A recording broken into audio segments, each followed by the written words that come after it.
Vous allez vous promener dans une culture de neurones. Alors, vous allez regarder ici, vous allez vous promener. Là, les yeux, l'écartement. Ici, venez déjà regarder ça. Un monde microscopique est dévoilé aux patients atteints de la sclérose en plaques.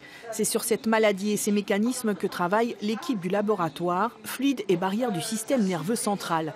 Ces portes ouvertes au Centre de recherche en neurosciences de Lyon permettent d'expliquer certaines études.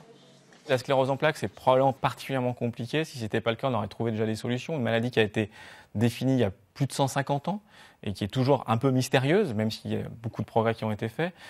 Alors pourquoi c'est compliqué, je n'ai pas la réponse, mais il y a probablement plusieurs systèmes qui sont mis en route. Et donc c'est pour ça que nous, on a décidé de se focaliser sur un système particulier et puis de dérouler un petit peu la bobine. Et vous voyez des petites cellules rondes, toutes petites. Et bien, c'est les oligodendrocytes. D'accord ? D'accord. Vous voyez les petits choses ronds là, avec des petites pattes ?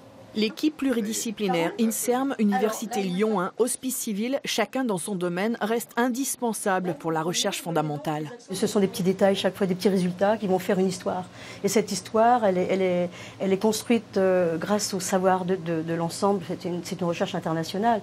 On a heureusement accès par Internet à tous les articles, toutes les découvertes de chacun. On se pose une question nous-mêmes par rapport à une synthèse qu'on a fait scientifiquement. Et la question, on va essayer d'y répondre avec des méthodes. La Fondation d'aide à la recherche sur la sclérose en plaques finance une partie de ces recherches. Elle encourage le dialogue direct entre les chercheurs et les malades.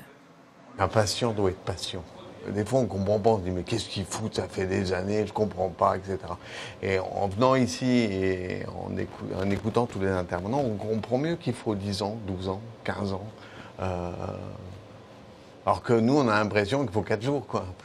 La recherche avance petit à petit, un vrai travail de fourmi pour contrer cette maladie auto-immune, première cause du handicap sévère chez les trentenaires.